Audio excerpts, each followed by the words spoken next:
Hello, welcome to the channel Why Stories. Enjoy watching. A poorly dressed man with sad eyes was walking down the street, paying no attention to others. The gray hair on his temples and deep wrinkles in the corners of his melancholy eyes testified eloquently that he suffered a lot. The local bums, with their intuition, immediately identified him as a man with a dark past and avoided him. Both his behavior and eyes indicated that he was unlikely to stay among a pack of misfits. He looked about 35 or even over 40. It was not that this strange man was untidy or that his bad habits had aged him prematurely. No, the man did not smoke and he had no problem with alcohol. He was tidy, even though he lived in the middle of nowhere and was dressed in rags. Unlike people forced to live a vagrant lifestyle, he kept his clothes clean. He washed everything in the river. There was an ugly scar on the face of this mysterious man, but no one knew about it, for it was hidden behind the stubble. He had an old leather cap pulled down over his eyes, which made him look frightening. Nothing seemed to worry this man. The man walking down the street saw a boy of about 10 riding his bicycle through a red light onto a roadway, and a huge truck rushing right at him. Compared to the car, the boy seemed like a tiny ant. The man's reaction was perfect. Grabbing the boy by the scruff of the neck, Joseph pulled the boy from under the truck's wheels at the last moment. The bicycle was much less fortunate. The driver, who had jumped out of the cab, shouted, "Idiot! Are you trying to kill yourself? Don't your parents care about you at all?" The kid squirmed and almost cried, and his savior looked at the driver with such a look that he hurried back into the truck. "But it wasn't my fault. If the truck hit a boy, I would have to face legal consequences," he grumbled. "People do not educate their children at all." "How are you? Is everything all right?" The man asked the boy when the truck finally drove away. "Why aren't you looking at the traffic lights at all? Bored with life, dummy? Have you ever heard of the rules of the road?" "I heard," the boy replied. "It's just that my bike is new, and I still haven't figured out how to drive it." "Cool bike." His savior shook his head. "But I'm afraid it can't be fixed." "I wanted to say, thank you, mister," the boy replied awkwardly. "But don't scold me, please, and I'll thank you for saving my life." "How can you thank me?" The bum grinned, noticing the expensive sports suit. "Probably he bought it with pocket money given by rich parents," he thought. "It's just, my father is a millionaire, seriously. He would make you rich if he knew you saved my life." "No way." "My father owns a chain of restaurants," the boy answered proudly. "And the biggest restaurant is in the center of the city. The old fairy tale, you know it? All of the city's high-class people hang out there. Anyway, let's go. He'll give you some money." "A restaurant," the man said thoughtfully. "A restaurant is a good thing." An evil glint flashed in his eyes, but the boy did not seem to notice it. Either he wanted to thank Joseph so much with his father's help, or to show off in front of this bum. The boy was persistent. Suddenly, the man felt sympathy for the boy. He was confident and talked well, like a little businessman, but still childishly sincere. "Of course," the millionaire's son exclaimed in a naive way. "Well, let's go. By the way, my name is Jeremy." The boy shook his savior's hand, and he answered, "Joe, well, let's go." The passers-by looked with interest at the strange couple, a poor man with a sad look and a well-dressed child who seemed too independent for his age. But neither of them noticed this. Both of them were immersed in their thoughts. One of the guards, glancing at Joe, said, "Get out of here, bum. You'll frighten all the guests. Don't you see, this is a luxury place." "Why are you talking to him?" Another security guard said, "Let's hit him a couple of times, and that's it." "No," said the boy firmly. "This man is with me." The guards looked at each other. They liked the owner's clever son very much. Jeremy had spoken to the security guards more than once. They had let the boy into their small office and answered all his questions. But this time, Jeremy was doing something strange. Why did he bring a bum to an expensive restaurant? "I should probably go," said Joe. "Well, goodbye, kid. Take care." "Wait on the bench." The kid shook his head. "I'll sort it out in a minute, okay?" "Hi, Dad," Jeremy said. "Oh, hi," his father replied with a smile. "What are you doing here?" "Dad, there's someone I'd like to talk to you about." The boy answered like an adult. "Who?" Mr. Ferdinand Lyons wondered. After listening to his son's story, he frowned. Jeremy interpreted his father's look in his own way. "Dad, are you angry about the bicycle?" "No, I'm not," Ferdinand answered in an exaggeratedly carefree tone. "We will buy you a new bicycle." "Don't," the son exclaimed. "You'd better help that mister. He's cool. He looks like an action movie star." "A bum," Dad laughed. "He doesn't look like the other bums. Look at him." "Oh no, son. I've got a lot of work to do. I'll let the manager handle this. That's my gratitude." "Well, think about it. What is money? Just a piece of paper that you got one day, and then it's gone the next. So I won't give him a fish. I'll give him a fishing rod." "What kind of fishing rod?" Jeremy didn't understand. "It's a saying. Well, that's it, son. I'm really busy. Tell that bum to wait by the check room and inform the security guards." "Whatever you say," the boy said happily. After seeing his son off, the restaurant owner called the manager. "Barnaby, come to the office. It's urgent." The manager arrived in 5 minutes. "Barnaby, go to the lobby. There, near the check room. There's a man, let's say a strange-looking man. Give him some dirty work, like a janitor or something. Provide him with a uniform and give him some instructions. Tell him to start tomorrow." "Got it, Ferdinand." The manager nodded and went downstairs. Even if he was surprised to see the bum in their luxury restaurant, he did not show it.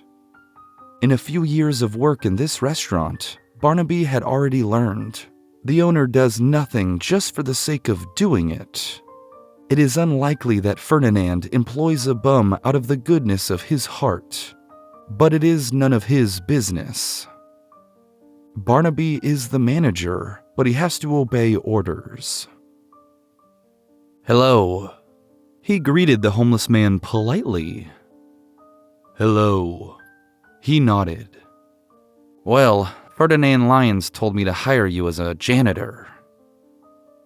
"Ferdinand Lyons?" Joe asked. "Well, yes, the owner's name is Ferdinand Lyons." Joe felt as if he had been electrocuted at the mention of that name. Wasn't that the Ferdinand Lyons he'd remembered? He didn't want to meet an old acquaintance in such a miserable state. Joe agreed to accept the janitor's job. Although money was the last thing he was interested in, he knew he couldn't live without it. After all, he could not lead a vagrant life until the world's end. Otherwise, he would end his days somewhere in the city dump among a pile of garbage. "Well, that's fine," said the manager. "I'll give you your uniform now, and you can start tomorrow. Your shift starts at 7:30. Just don't be late. The boss doesn't like it." Joe nodded. "And by the way, you can live in the back room. Just don't steal any food from the kitchen. If the boss notices, he'll cut off your arm right away. He's dangerous, with criminal connections, so don't take the risk." Barnaby looked thoughtfully at Joe, but he only chuckled to himself. "Well, let's just say I'm no worse than your boss, except I experienced the school of life, which your boss couldn't even imagine."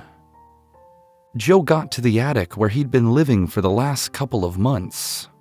He was now eating the buns and milk he'd bought with the money he'd earned at the market for unloading the goods. By the way, the restaurant's back room wasn't the worst option. Autumn was coming, so sleeping in the attic was not a good idea, and warm food was guaranteed. At the thought of food, Joe swallowed his saliva. "Ferdinand Lyons. How many Ferdinand Lyons are there?" Waking up at 6 in the morning without an alarm clock, Joe washed his face with bottled water and ate the leftovers of last night's dinner. The attic was not chosen by chance. There was a clock board in front of the house where he lived. It was a half-hour walk to the restaurant where Joe was going to work. So at 7 o'clock, he headed to his workplace. He arrived at 7:30, and the kind-hearted cook offered him breakfast. "You must be hungry," she said sympathetically. A plump but very attractive woman in her 50s put a plate of scrambled eggs, warm buns, and coffee with milk in front of him. Joseph couldn't remember the last time he ate hot food, which was incredibly good. After thanking the woman, Joe started to work. He had to clean the yard and the restaurant halls and take the garbage out. He had to work the entire day, but Joe was not afraid. Labor, as we know, turned a monkey into a human being. Indeed, it can turn anyone into a human being. At first, everyone laughed at the new employee. "I wonder if he has any idea that you can flush a toilet." The staff giggled. Gradually, the jokes stopped. The coworkers realized that the newcomer knew how to use not only the toilet, but also the cutlery. But most importantly, they felt his inner strength. When Joseph took his first shower in the staff bathroom, some people found him to be a very attractive man. "He's handsome," Valerie, the waitress, noticed. "So brutal." "So what are you waiting for?"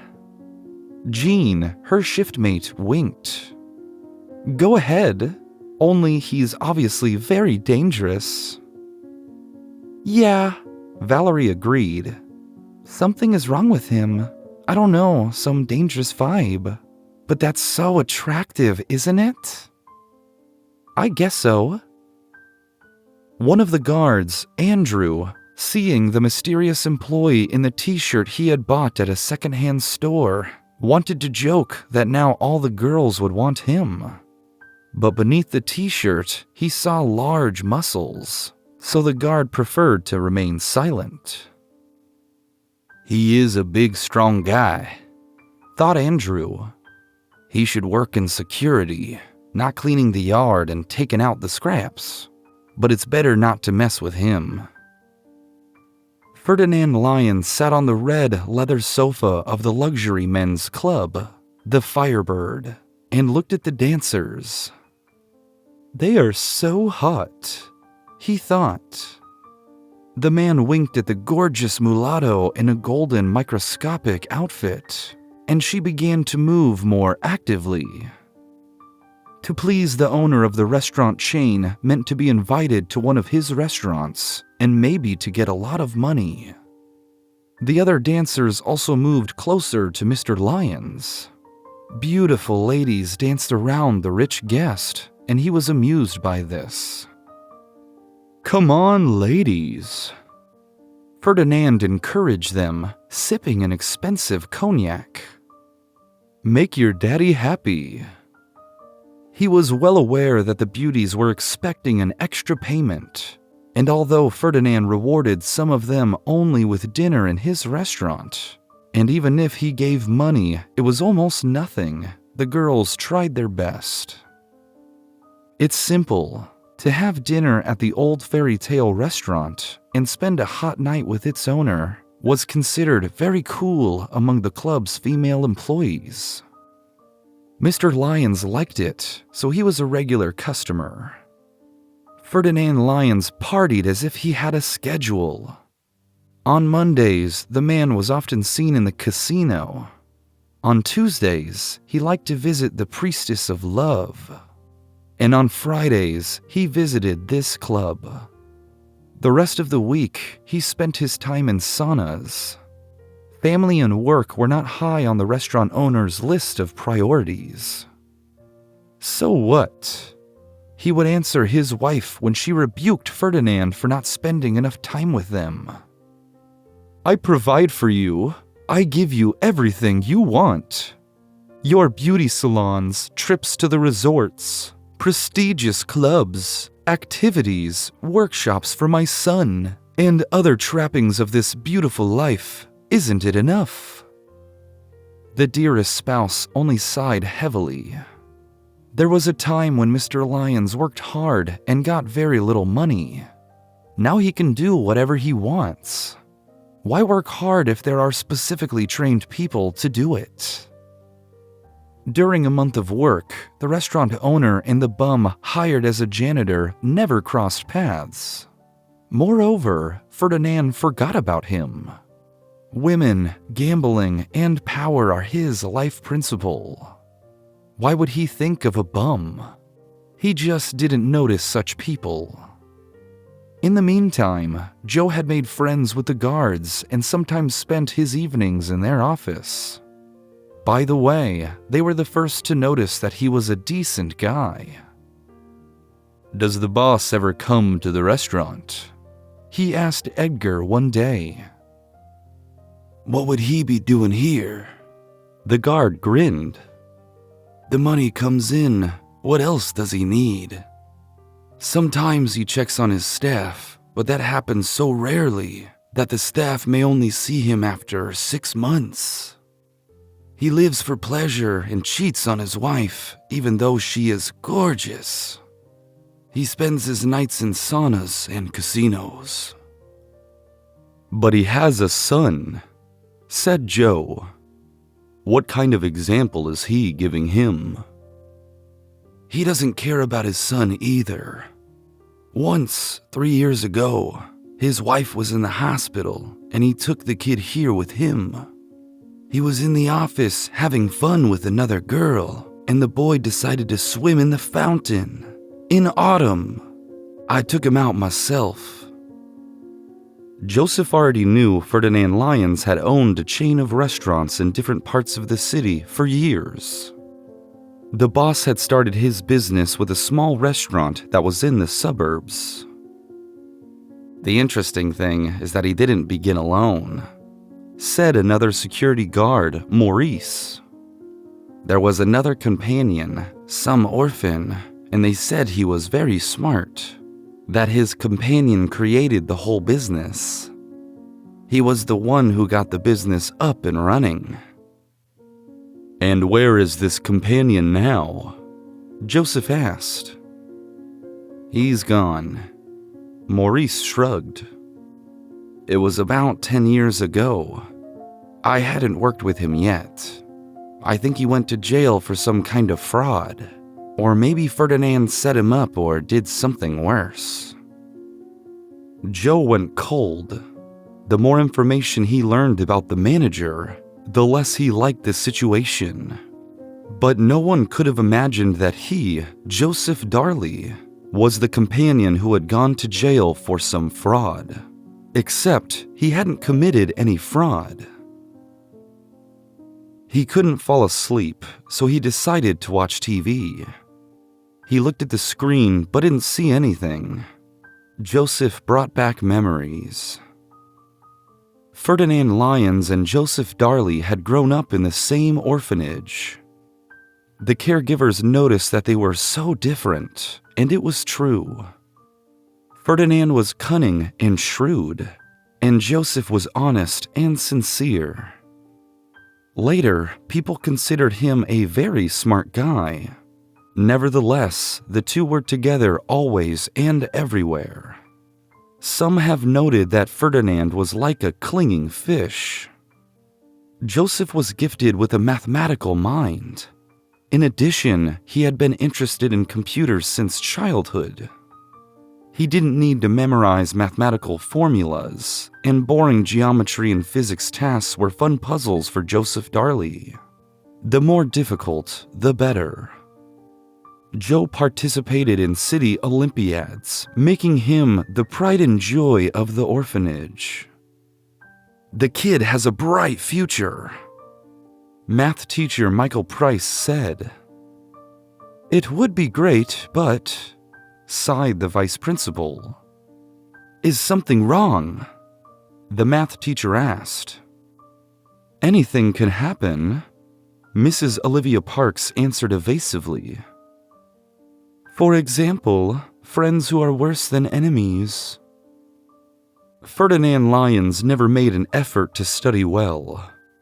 Why, when there is a clever friend who will let you copy homework and everything else? After graduating from kindergarten, Ferdinand suggested, "Let's start a business." "What kind of business?" Joseph asked skeptically. "We don't have any money. Besides, we have no connections and no knowledge in this field." "Well, we can earn some money, and connections and knowledge are a matter of experience. Think of how many legendary rich people started from scratch. Rockefeller and Bill Gates." The examples are really convincing, so Joe responded, "Maybe you are right." The guys unloaded wagons and goods in stores, moonlighted at the market and construction sites, and accumulated the right amount of money. Now, they only needed to find the right building, furnish it, and finally start their business. The future partners began to look for a building. They found a suitable property only a month later. It was an old, small building on the outskirts of the city. It was cheap, so it was perfect for starting a restaurant business. After bargaining, the guys bought it for a reasonable price, so that there was money to buy tables, chairs, and utensils. There was no money for a designer, so they had to do it themselves. They visited all the secondhand stores and flea markets and bought a kerosene lamp, antlers, a heavy cast iron, a cuckoo clock, and other unusual items. That is how the idea of decorating the restaurant in the old style was born. By the way, the present restaurant, the Old Fairy Tale, is designed in the vintage style. Only now it was a designer's work, which cost a lot of money. To Ferdinand and Joseph's surprise, the suburban restaurant became popular. By today's standards, it was more like a cafe, but the young, ambitious, energetic guys knew it was the first step on the way to wealth and success. And Joseph and Ferdinand didn't just climb the ladder, they confidently stood on it. Joseph did the bookkeeping, accounting, and advertising. In fact, he was the man behind the restaurant. Ferdinand was, as he proudly called himself, the strategist. My job is to develop tactics and find the right acquaintances, he said. Your job is to use your brain. That's what Joseph did, but he had some doubts about the right acquaintances his companions was making. Once, he saw a man of criminal appearance in a restaurant, and Joseph expressed doubts about his reputation, but his friend and companion only laughed. Well, don't think that wealthy man in Gucci suits would start cooperating with us right away. No, Joseph didn't think so, but this man was suspicious. Calm down, everything will be fine, said Ferdinand, and he added in a serious tone, remember, your job is to use your brain and mine. And the companion was silent and then laughed again, probably to hide the slight threat that was inadvertently sounded in Ferdinand's voice. However, the owners of the restaurant were not only engaged in a legitimate business. Yes, that has happened. You can't enter the world of big business without getting dirty. So Joseph knew his friend was right. Perhaps business needs people like that guy.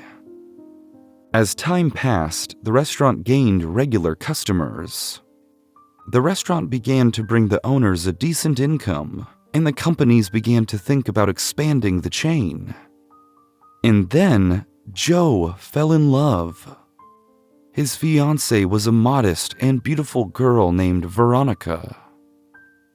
That special day, the beautiful brunette with amazing blue eyes was sitting in a restaurant, and as it seemed to Joseph, she was upset about something. The girl had ordered pistachio ice cream, but she only ate a few spoonfuls. The ice cream had already melted, but the beauty didn't seem to notice it. The phone rang from her purse. She looked at the display, frowned, and then rejected the call. Joe had never believed in love at first sight, but now he felt a strange new feeling. He immediately developed a plan of seduction. It was not really unusual, but being a smart guy, he knew that the main thing was to start, and then everything would go as smoothly as possible. Do you mind if I sit at your table? He asked. The girl indifferently shook her head. After a minute of silence, Joe said, You are so beautiful, but so sad. How is that possible? As you see, it happens, she answered in the same indifferent tone. The girl obviously didn't want to talk to anyone, so Joseph didn't bother her. He finished his coffee and went outside. Half an hour later, he returned with a bouquet of scarlet roses and a small, snow-white teddy bear with an elegant bow to match the flowers. Pretty flowers for a pretty girl, he said with a smile. If those flowers can't cheer you up, I'll jump off the roof. Veronica smiled slightly. Do you care that much about my mood? I can't see girls being sad, Joseph said, and added, Well, not all of them, only the most beautiful ones. So what made the beautiful lady sad? It's personal, she answered. So it's not worth you jumping off the roof. Did somebody hurt you? Then I'll find them right now and challenge him to a duel. Don't get your hands dirty, she sighed. Joseph, politely skipping this phrase past his ears, asked, What is your name, if it's not a secret? Veronica. Well, I'm Joseph. How do you like the restaurant? It's fine, good food, reasonable prices. What else does a guest need? Yes. The man agreed, remembering how Ferdinand grumbled about the need to raise the prices. You know, Veronica, the restaurant closes in half an hour. Can I give you a ride? Is that convenient? Where do you live? The girl named the district where she lived. Joseph had to go in a completely different direction, but he cheerfully answered, "Oh, wonderful, it's on my way." Joseph gallantly opened the door of his Toyota for her, and they drove off. On the way, they got to talking. Veronica wanted to tell someone about her feelings, so she told Joe that she had caught her beloved in bed with her best friend. He preferred not to say anything. What could he say? "Veronica," said Joe when they arrived at the house where she lived. "Perhaps you are not up to it now, but would you like to have dinner with me at the same restaurant tomorrow?"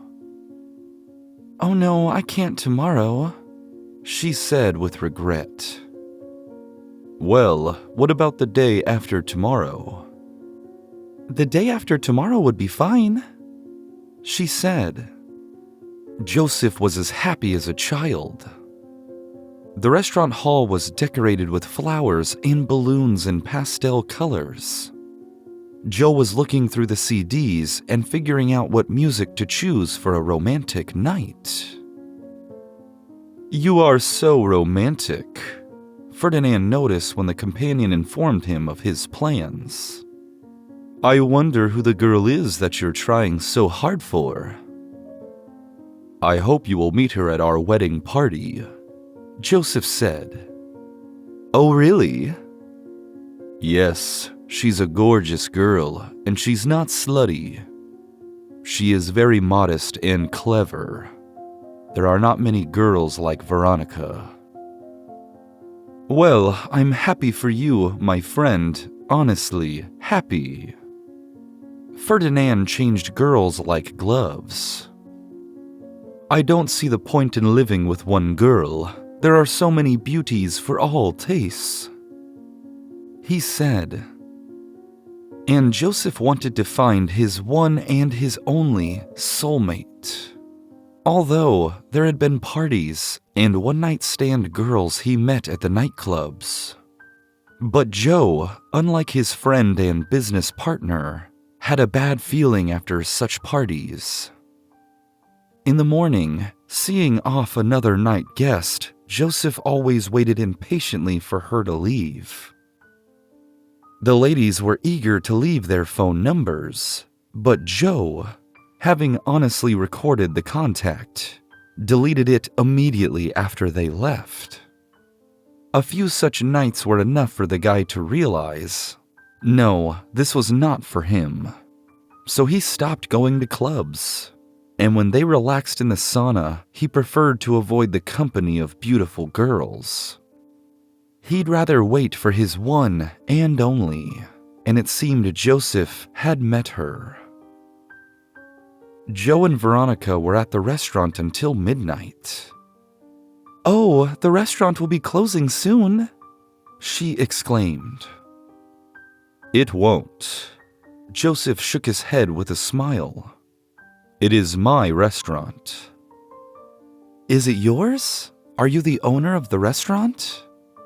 Veronica asked incredulously. "Yes. Don't you think I look like an entrepreneur? Well, this is my first business." "No, it's just you're so young. Other people are only graduating from university at your age." "Well, I had a different start. My business partner and I grew up in an orphanage, so we didn't have time to wait. Once we graduated from the orphanage, we decided to act." "Well, what can I say? Well done." That's how Joseph and Veronica's romance began. Joe wanted to be better when he was next to Veronica. He wanted to be kinder and more honest. One day, the girl said to her lover, "You need to get an education. It's cool that you already have a business, but business is a fickle thing." "Oh, come on, don't jinx it," Joe exclaimed. "Well, you can't be afraid all your life and rely on luck. No kidding. Education is always valuable. For example, the faculty of economics, at least part-time. What if life turns out to be so bad that you have to look for a new job?" Actually, she's right. Joseph thought and decided to enroll in economics. A buddy grumbled that Veronica was manipulating Joe. "She's not manipulating," he disagreed. "She is completely right. By the way, my Veronica is not only beautiful, but also smart." His friend and business partner just shook his head.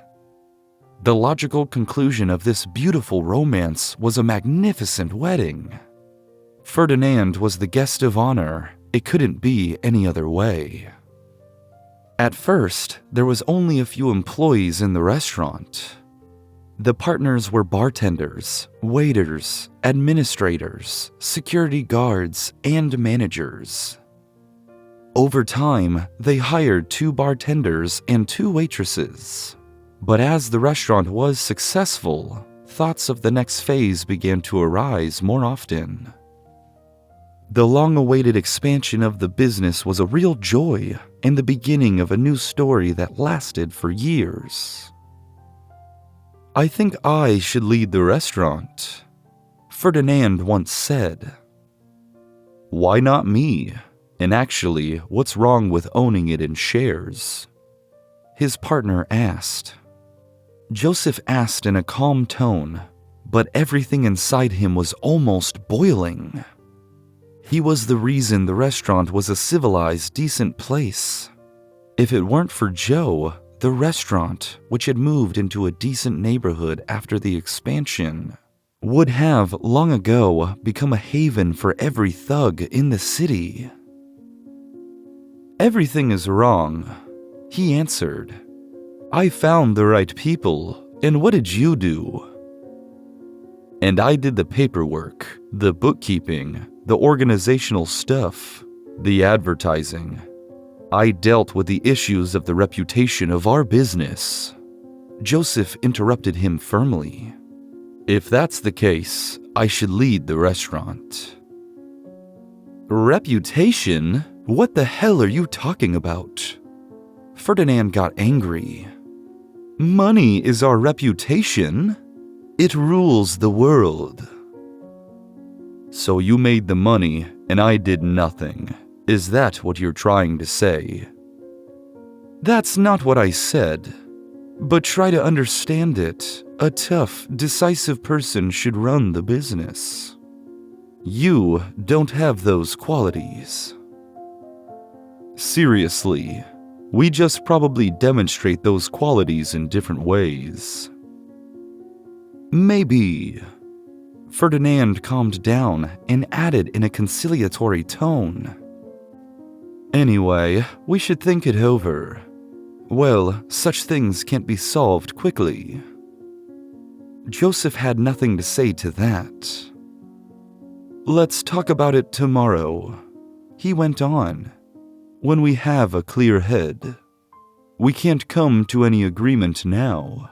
It's late. I'm tired."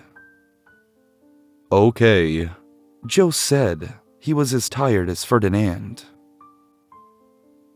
The next day, when Joseph arrived at work, the tax authorities and police came to the restaurant.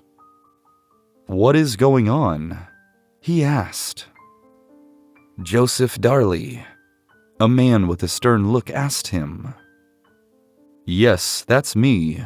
Who are you?" "Are you in charge of accounting and taxation?" "And for the rest of the documentation." He nodded. His cell phone rang. "Excuse me, can I answer it? My wife is calling."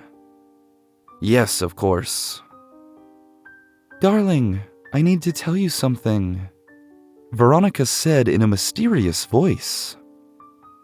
Veronica, honey, let me call you back later, okay? I have a meeting now. So what happened?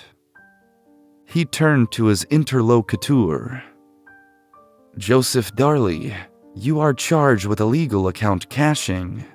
In other words, money laundering, as well as transactions with fake persons, which is also illegal.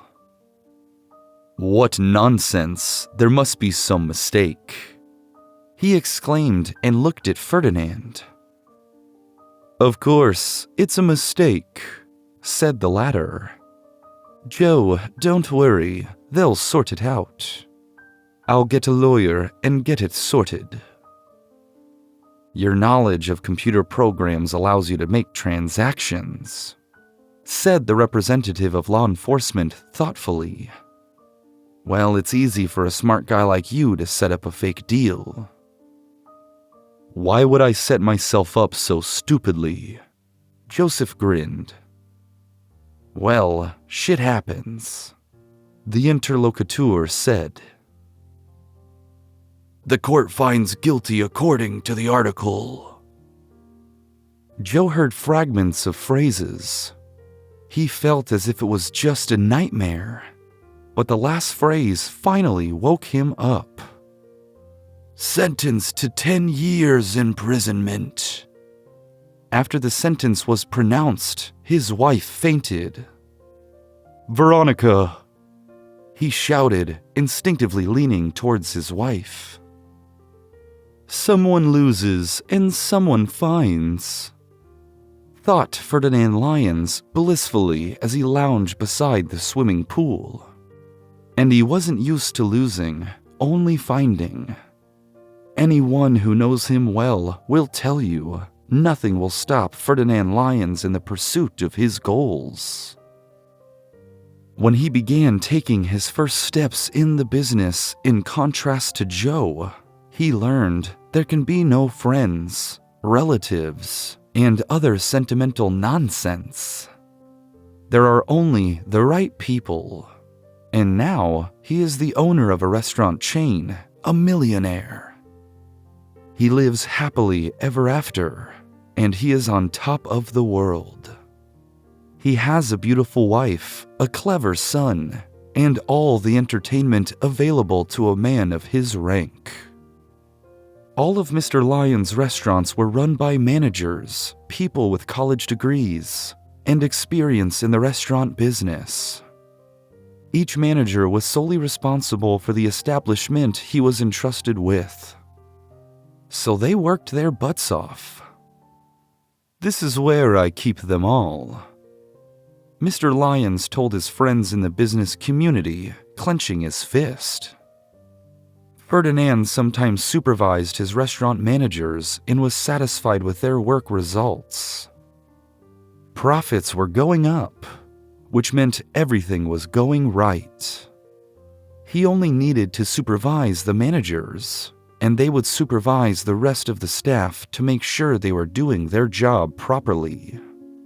But lately, the numbers have been getting worse. Even the old fairy tale, which was successfully prospering even during the recession. Anything could be the reason for the decrease in profits. The machinations of longtime competitors, or the newly opened competitor restaurants. Also, it could be just a crisis. Ferdinand will check if the competitors have done anything wrong, and if someone really decided to screw him over, Ferdinand will punish them harshly. He can't fight the crisis, but what prevents him from organizing some anti-crisis action? However, the experienced entrepreneur realized he should check every restaurant first. As experience has shown, most often the problem was simple. Someone steals. So the restaurant owner decided to install video cameras in every restaurant And one day, while watching the footage, Ferdinand saw some homeless guy. Who the hell is that? He thought, puzzled, then remembered that a month ago he had hired a janitor at Jeremy's request. According to his son, he was a bum. Yes, that's right, the main restaurant. Ferdinand wouldn't have paid attention, but the bum's face seemed familiar to him. All bums look alike. He finally decided. Ferdinand was going to Greece. A business trip, he explained to his wife, though she didn't ask. The Lyons spouses had long existed apart from each other, more like neighbors, and both of them were fine with it. The husband was involved in business, the wife in housekeeping, and her son, and both of them had their own lives. Ferdinand went overseas. A couple of days later, Jeremy told his mother. "Mommy," said the boy, "let's go to Daddy's restaurant. Well, he's in Greece now, so we can supervise the work for him." "Wow, I have a real boss growing up." Mother laughed. "But Daddy has managers in every restaurant." "So we'll supervise them. That's what Daddy does." The wife of one of the most successful businessmen in the city adored her son and was proud that Jeremy was growing up smart beyond his years. Mrs. Lyons had been staying at home lately and she was bored, so she said, "All right, let's do it." She laughed. Joseph cleaned up the terrace after the wedding party. Everything was covered with rose petals, rice, and coins. And then he went to the back room. In the lobby, he saw Jeremy. The boy was chatting with the guard about something. "Hello, Joe," he exclaimed cheerfully when he saw Joseph and held out his hand. "Well, hello." Joseph responded to the handshake and asked, "How are you?" "I'm fine. I'm going to play chess with Maurice." "Sounds great," he said. "Would you like to join us?" Maurice suggested. "I can't yet," said Joseph regretfully and went away. He had no idea who he was going to meet in 5 minutes. "Veronica!" Joseph exclaimed. His heart nearly jumped out of his chest with excitement. As if hypnotized, Joseph walked over to Veronica and embraced her. The woman looked at the attractive man in the t-shirt with perplexity and almost fainted. Veronica was standing in front of her first husband, who had died in jail many years ago. Well, that's what she thought. "Joe? Are you alive?" "Why should I be dead?" The man was confused. "Where can we talk?" Veronica looked at her ex-husband, and the events that had happened 10 years ago flashed before her eyes. She had never liked her husband's friend and companion, and she had told him about it more than once. And it was not that Ferdinand occasionally glanced at her greedily and shamelessly. Just an ordinary womanizer who saw another trophy. Though, that said a lot about her husband's friend. If a man is looking at a friend's wife like that, who knows what else he can do?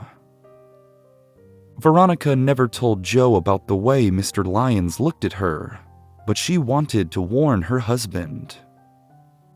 "Joe, why don't you buy your share and run it the way you want?" she said one day. Well, she didn't trust Ferdinand, and Joseph had once mentioned that he didn't like the people Ferdinand found, as well as he didn't like his style of work. "I thought about it, but it's very troublesome and expensive. Besides, we already have a lot of regular customers." There will definitely be a question of who is going to look for a new building. I guess that would be me. Not fun. Veronica shuddered. She knew Ferdinand wouldn't give up. She was also afraid that he might take revenge on her husband later. On that unfortunate day, Joseph came home nervous. When Veronica asked what had happened, he told her about his conversation with Ferdinand. Veronica already had a bad feeling. The next day, Joe was arrested. Veronica was lying on the bed, covered with a blanket, staring blankly at the ceiling. She never touched the cup of tea her caring mother brought her. "I can't believe it," she whispered, and her eyes filled with tears. "No, I just can't believe it." "But it's been known for a long time," replied her mother. "Business and crime are always connected. Don't you understand that?" "Joseph has never been involved in crime. He has always tried to work according to the law," sobbed Veronica. "I guess he didn't try hard enough," Paula sighed. Frankly, she didn't want to believe that her son-in-law was capable of such a thing, but his guilt was proven, and her daughter couldn't be an objective judge on the situation right now. Love is blind, as we know. "Mom, I'm sorry, but I want to be alone," said Veronica tiredly. "I'm going to sleep. By the way, did you tell him?" "No, I did not. I fainted. And when I woke up, Joe had already been taken away." Paula left and Veronica fell asleep. But she didn't get any sleep. Through her sleep, the young woman heard her cell phone ring. Ferdinand Lyons. He was the last person she wanted to talk to right now. However, he could help her. For some reason, Veronica was not allowed to see Joseph, but Ferdinand could come and see him at any time. He said he could see Joseph as a business partner. "Hello, Veronica," said Ferdinand with sympathy in his voice. "Hello." "Can we meet? We need to talk." "Well, I'm going to Joseph's tomorrow. Maybe there's something you'd like to tell him. It's not convenient to talk about it over the phone." "Okay, come over," she replied indifferently. "I'll be there in 20 minutes. "Is there really nothing you can do?" Veronica asked in despair. Ferdinand shook his head. "It seems not. The lawyers couldn't do anything, but I won't give up. I'll do everything possible and impossible. This friendship is priceless to me." "Thank you," said Veronica, and kissed him on the cheek with gratitude. "You're welcome," he said with embarrassment. "What do you mean they didn't let you talk to me?" Joseph exclaimed in shock. "That's what Ferdinand told me," his ex-wife whispered. "You were my wife. They should have let us meet." And then Joseph remembered his conversation with someone he thought was his friend. But obviously, he was wrong. "Veronica is in a very bad condition right now," Ferdinand said when the friends met. "I don't think she should see you now. When she comes to her senses, they will let you see her. But I don't know how to tell you." "Just tell it like it is." "She doesn't want to see you." "Well, that's understandable, but please take care of her." "You don't have to worry about that." Veronica never wrote him even a word. Joseph thought that his ex-wife had decided to get rid of the criminal, and it turned out that the girl thought he was dead. There was no need to ask who told her about that, but something really tried to kill Joseph. At the time, he thought it was an accident. After informing Veronica of her husband's death, Ferdinand asked her to marry him. "Why should you be a widow?" her husband's friend and business partner asked. "You'll have your baby soon. I will give the child my last name and accept him as my own child." "As his own?" Joseph said slowly. "Yes, Joe, when you were convicted, I was pregnant. I guess Ferdinand didn't tell you that." The ex-husband only cried, but Veronica didn't notice it. She sank into bitter memories. "Ferdinand, can I ask you a favor?" she said on the day her husband's companion came to see her. Veronica hesitated until the last moment. She didn't know whether she should say that to Ferdinand, but over the last few days, he acted like a true friend and like a gentleman. "Veronica, I will do anything you need." "Tell Joe that we are going to have a baby. Also, that I love him very much."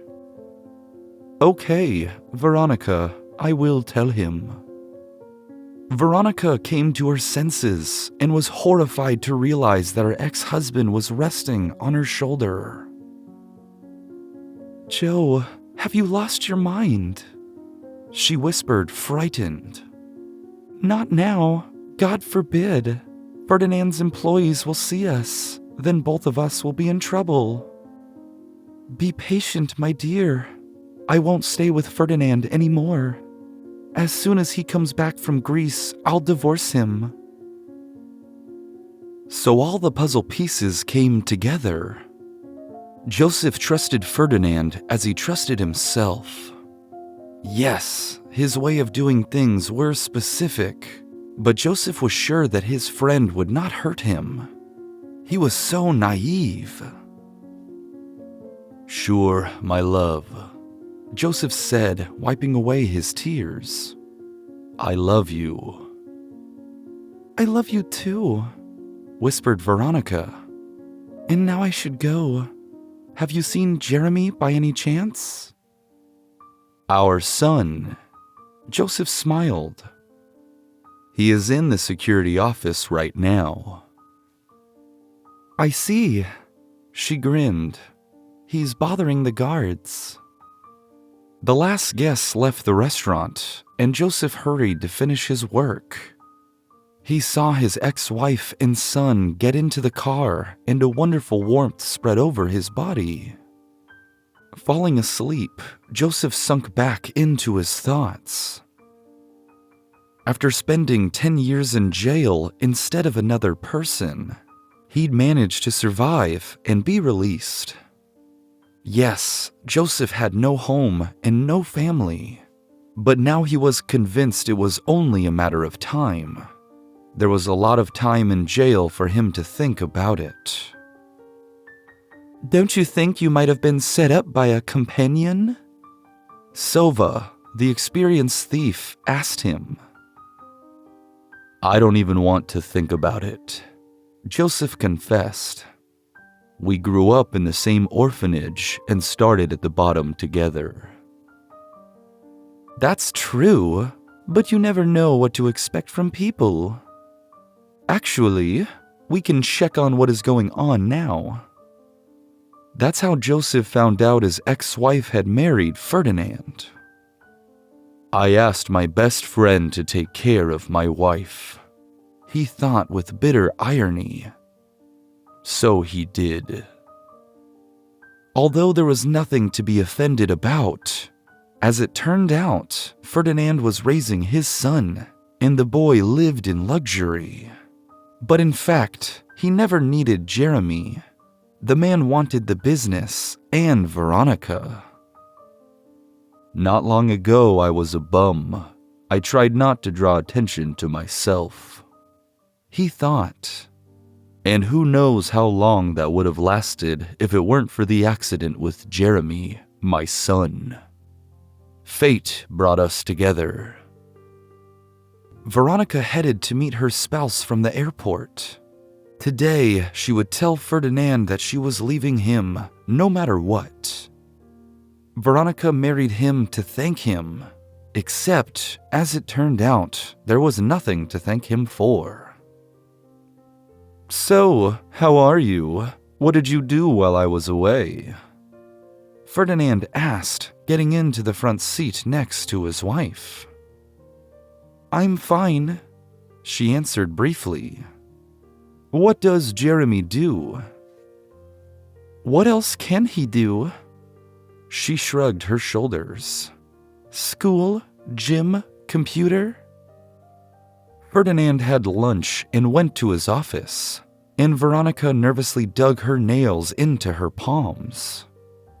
It turned out that it was not so easy to inform her husband of her decision.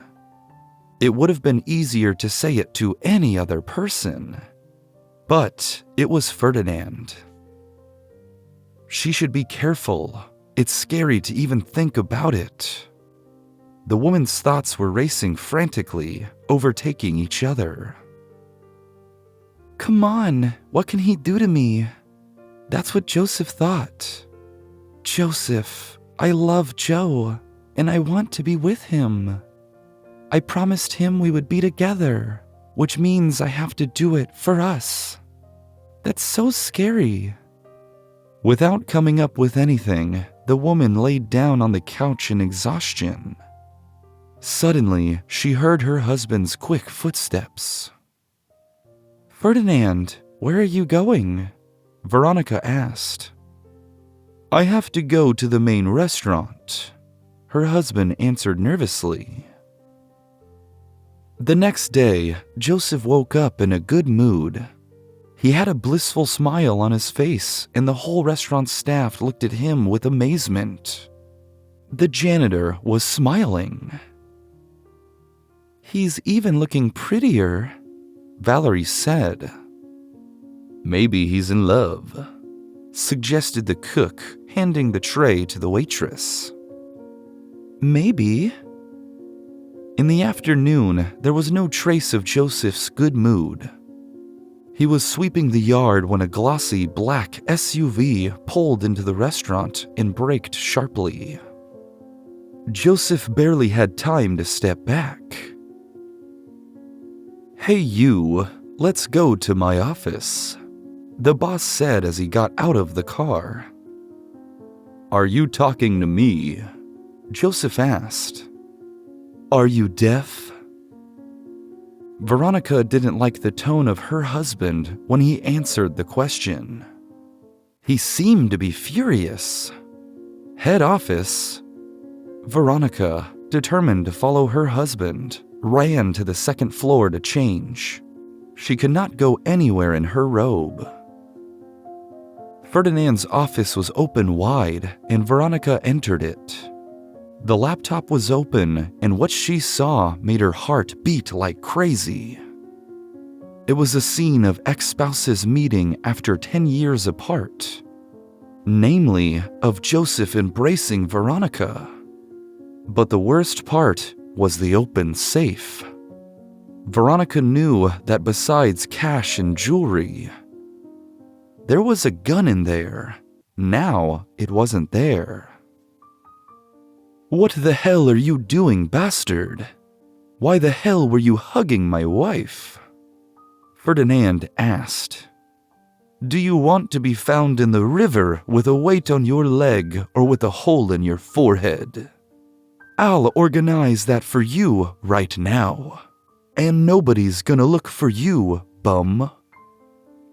Lyons pulled a gun from his pocket and pointed it at Joseph. "Are you sure, Ferdinand Lyons?" Joseph smirked as he looked up at him. "Joseph Darley?" Ferdinand asked, stammering. Joseph, without wasting a minute, snatched a gun from his former friend and business partner. Now Joe was pointing the gun at Ferdinand. "It's good to see you, buddy," Joseph said. "But you—" "What, died in jail? As you can see, I'm alive." "What do you want?" Ferdinand asked. "Money? I'll give you a lot of money, as much as you want. Just, for God's sake, let me live." "I don't want your money or your life," Joseph answered contemptuously. He abruptly pulled his belt from his pants and commanded, "Sit down in the chair." Ferdinand obeyed, and Joseph Darley began to tie his former companion to a chair, still pointing the gun at him. "Okay," Joseph said. "So, shall we talk?" "You're not going to kill me, are you?" Ferdinand asked, looking at him. "Why should I?" The janitor shrugged his shoulders. "I've spent 10 years in jail, and I'm not going back, you know." Joseph took a tape recorder out of his pocket and said, "Well, tell me." "What?" "You know what. Everything that happened. And if you lie—" Joseph shook the gun in front of his boss. "I've always envied you." Ferdinand began to talk, but then fell silent. "Well, I knew that. What's next? Who set me up? Was it you, bastard?" Lyons nodded. "Stop nodding. Do you think you're smarter than everybody else? Who set me up? Say it." "It was me." "How? Tell me everything." "I hired hackers, and they transferred money from the Altair company accounts. Then I made arrangements with fake names." Joseph listened to Lyon's story with a poker face. He didn't seem to care at all about what Ferdinand was saying, but if one of his jail buddies had seen him, he would have said, "Now there's a volcano raging in that man's soul." Veronica raced through the city and even ran a red light. Or was it just her imagination? Anyway, she didn't care about that now. "I hope I get there in time," she prayed. "I hope everything is all right." Veronica entered the restaurant, nearly blowing the security guard off his feet, who said nothing but, "Good afternoon, Veronica Lyons." The door to her husband's office was open, and Veronica thought she had déjà vu. It wasn't an accident in jail. She heard, "I was the one who ordered to kill you, to get rid of you forever, so that no one would find out about it." But there are good people everywhere, Joseph noted, and Veronica sighed in relief. Joe is alive. "There are good people everywhere," he repeated. "Even there. Keep that in mind." Veronica entered the office and looked at her husband squeamishly. "Joe, are you all right?" the young woman asked excitedly.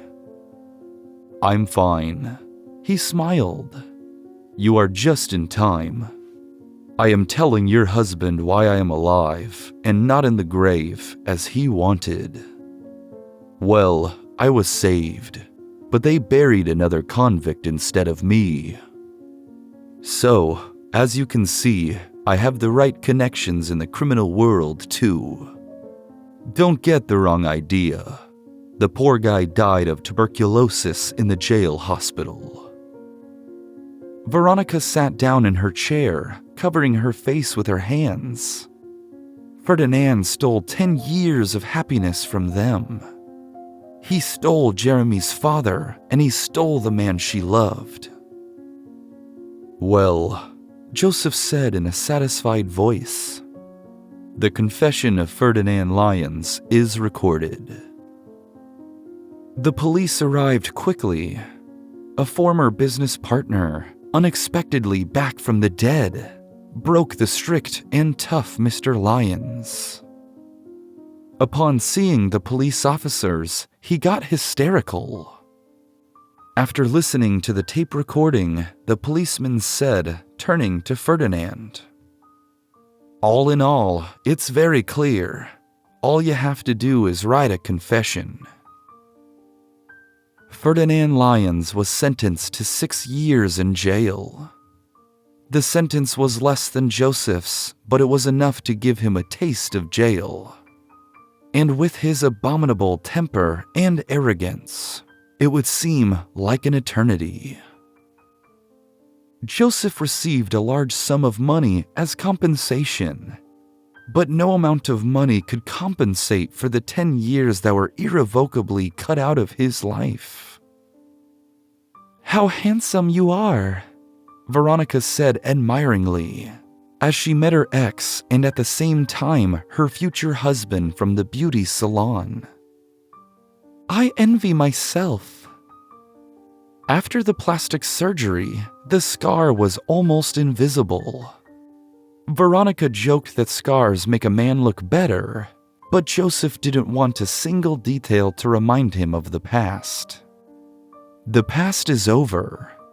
Now a happy future awaited him with his beloved wife and son. In the meantime... Well, Veronica turned to him with a smile. "Are we going to introduce the new CEO and business owner to the staff?" "Let's go."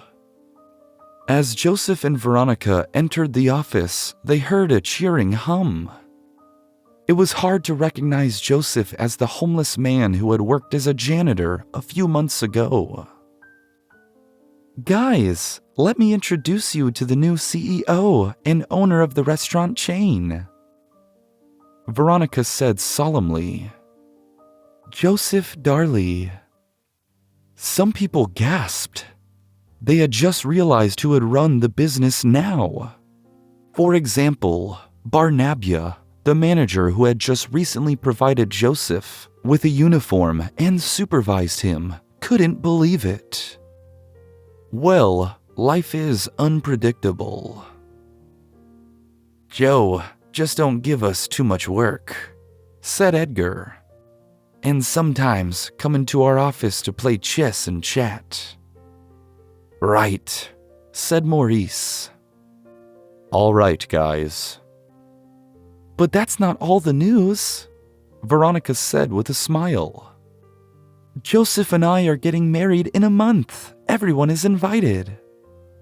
The employees applauded. "Veronica, Joseph, congratulations." "We really are happy for you." "You are such a beautiful couple." The atmosphere in the office was cheerful and very warm. Things were different with the previous owner. The staff seemed really happy for Joseph and Veronica, but waitress Valerie felt a little sad. "I missed my chance to get such a great man," she thought. "Maybe I should really think about Maurice." The guard Maurice caught Valerie's gaze and winked at her. The iron must be struck while it is hot. Maurice liked her for a long time. The employees liked the new leader. Joseph, who had finally recovered from his ordeal, turned out to be a very clever man with a great sense of humor. Joseph Darley got back everything that belonged to him: love, business, and his son. But fate returned his happiness with interest. A month after the wedding, Veronica walked into his office with a mysterious expression on her face. "My love, I have something to tell you and show you," she said, sitting down on her husband's lap. You've intrigued me." Joseph smiled, taking off his glasses. "Enough work for today." Veronica pulled a pregnancy test out of her robe pocket, which showed 2 lines. "Veronica, is that what I think it is?" She nodded with a smile. "Wow," Joseph shouted, getting up from his chair, taking Veronica in his arms and hugging her. "Wonderful news." "When do we tell Jeremy?" she asked, looking at her husband with her beautiful, shining blue eyes. "Let's enjoy the moment today, just the 2 of us," he whispered. "We'll tell Jeremy tomorrow. I know him. He won't be able to sleep if we tell him now." "Right," laughed Veronica. It was a sunny Sunday afternoon. Joseph, Veronica, and their son Jeremy were walking around the city with little Catalina. It was a weekend family tradition that the Darley family always followed. Jeremy wheeled the stroller with a little pink face peeking out, and the parents walked holding hands. They walked past the building with a digital clock, the same building that had started Joseph's free life. The head of the happy family looked up at the roof of the building and thought that maybe some other bum was now living there. And who knows, maybe he is just like Joseph, recently released from prison. Maybe he settled there because of the clock too. Well, may he be lucky. Joseph wished happiness to the unknown man. After all, everyone has the right to a happy life. Joseph looked at the people he loved most in the world and thought that he had succeeded because he was truly happy. If you're enjoying it as well, leave a like and subscribe to the channel.